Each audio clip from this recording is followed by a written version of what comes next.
আসসালামু আলাইকুম সুপ্রিয় দর্শক, কেমন আছেন সবাই?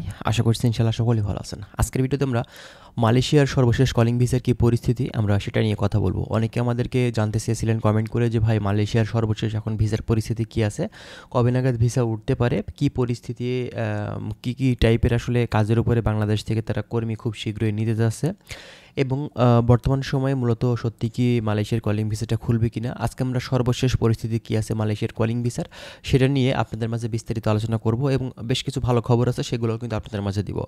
অবশ্যই ভিডিওটি স্কিপ না করে আপনারা শেষ পর্যন্ত দেখবেন, তাহলে অনেক কিছু গুরুত্বপূর্ণ বিষয় মালয়েশিয়ার কলিং ভিসার আপনারা কিন্তু জানতে পারবেন। দেখুন, বাংলাদেশ থেকে কিন্তু প্রায় 14-15 মাস তার বেশি ধরে আসলে আমাদের বাংলাদেশি ভাইয়েরা আসলে অপেক্ষা করছে মূলত মালয়েশিয়ার কলিং ভিসাটা কবে খুলবে। 18,000 কর্মী যেগুলো নেওয়ার কথা ছিল তার ভিতরে কিন্তু 8-9 হাজার কর্মী বেছে বেছে তারা কিন্তু নিবে, তবে এটা কিন্তু আসলে কবে নাগাদ স্টার্ট করবে এই সম্ভাব্য ডেটও কিন্তু তারা দেয়নি এখন পর্যন্ত।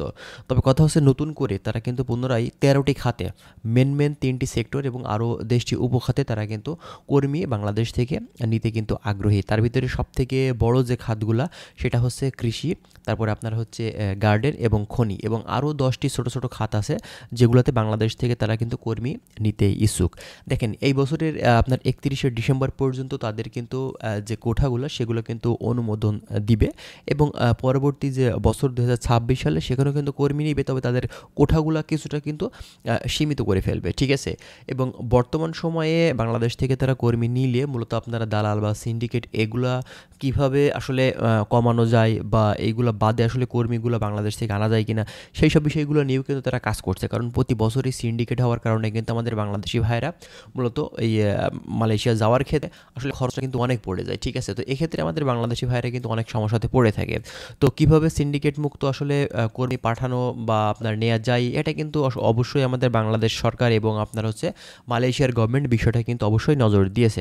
এবং বর্তমান সময়ে আমরা একটি নিউজ দেখেছি এখন টিভিতে, আপনারা কিন্তু ভিডিওটি দেখলে বুঝতে পারবেন। চলুন আপনাদেরকে সেই ভিডিওটি দেখাই, তারপরে আমরা বাদবাকি কথাগুলো আপনাদের মাঝে বলছি।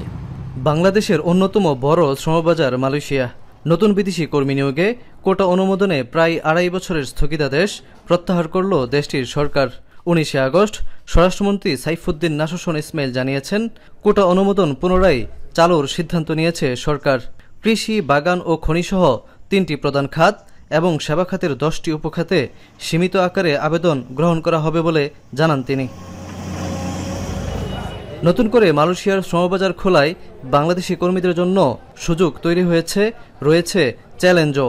সম্প্রতি মালয়েশিয়া ও বাংলাদেশের মধ্যে স্বচ্ছ ও পরিচ্ছন্ন নিয়োগ প্রক্রিয়া চালুর বিষয়ে আলোচনা হয়েছে, তবে ঠিক কোন প্রক্রিয়ায় নিয়োগ হবে এ নিয়ে আসেনি সিদ্ধান্ত। তাই বাংলাদেশের পক্ষ থেকে স্পষ্ট বার্তা না আসা পর্যন্ত পাসপোর্ট জমা ও অর্থ লেনদেন থেকে বিরত থাকার পরামর্শ প্রবাসীদের।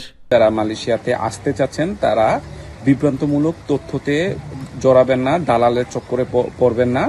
এখনো ওইভাবে কোটা অনুমোদন দেওয়া হয়নি।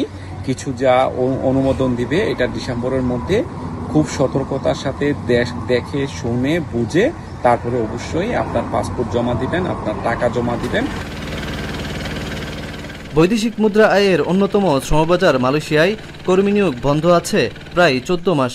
নতুনদের কর্মসংস্থানের যে সুযোগ তৈরি হয়েছে তা কাজে লাগানোর পরামর্শ দিয়েছেন প্রবাসীরা। তাদের মতে সরকারি পর্যায়ে নিয়ন্ত্রণ ও দালাল মুক্ত স্বচ্ছ প্রক্রিয়া চালু হলে শ্রমিকরা উপকৃত হবেন, বাড়বে দুদেশের পারস্পরিক আস্থাও। অভিবাসন ব্যয় যৌক্তিক পর্যায়ে রাখা বা ব্যয়শূন্য প্রক্রিয়ার প্রতিও জোর দিচ্ছেন অনেকে। বর্তমান সিস্টেমে যেভাবে বাংলাদেশ থেকে মালয়েশিয়াতে জনশক্তি রপ্তানি করা হচ্ছে, যদি এই সিস্টেমেই জনশক্তি নতুনভাবে যে সকল জনশক্তি নেওয়া হবে তাদেরকে রিক্রুটমেন্ট করে, তাহলে আলটিমেটলি যে বাংলাদেশ কমিউনিটি এক্ষেত্রে তেমন খুব লাভবান হবে না। যদি সিন্ডিকেট মুক্ত হয়, স্বচ্ছ প্রক্রিয়া হয়, তাহলে যারা কর্মজীবী যারা এখানে আসবে তারা আইসা বাসস্থান, তারপর কর্ম যে সংস্থান ওইটা যদি ঠিক থাকে তাহলে আমাদের জন্য ভালো হয়। এদিকে চলতি বছরে সর্বোচ্চ বিদেশি কর্মীর সংখ্যা নির্ধারণ করা হয়েছে 24,76,756 জন। গত বছরের ডিসেম্বর পর্যন্ত দেশটিতে মোট বৈধ কর্মীর সংখ্যা প্রায় 23,68,000, যেখানে বাংলাদেশি আছেন প্রায় 9 লাখ। তো ভিডিওটি দেখছেন, আশা করছি বিষয়গুলো আপনারা আরও ক্লিয়ার হয়েছেন যে বর্তমানে এখন মালয়েশিয়ার কলিং ভিসার কী পরিস্থিতি। আর যতক্ষণ না পর্যন্ত কোনো অফিসিয়াল আপডেট দিচ্ছে ততক্ষণ পর্যন্ত কোনো দালাল, কোনো সিন্ডিকেটকে আপনারা কিন্তু কোনো রকম টাকা পয়সা বা আপনার ডকুমেন্টসগুলো কিন্তু শেয়ার করবেন না। যখনই অফিসিয়াল আপডেট চলে আসবে, কবে থেকে আপনার মেডিকেল লিস্ট স্টার্ট হয়ে যাবে, তখন কিন্তু আপনারা অবশ্যই জানতে পারবেন। ঠিক আছে, তো যাই হোক বন্ধুরা, ভালো থাকবেন। আশা করছি বিষয়গুলো আপনারা সম্পূর্ণ ক্লিয়ার হয়েছেন। আরও বিস্তারিত জানতে আমাদের চ্যানেলের দিকে চোখ রাখুন, তার জন্য অবশ্যই চ্যানেলটি সাবস্ক্রাইব করে দিবেন। ভালো থাকবেন, আল্লাহ হাফেজ।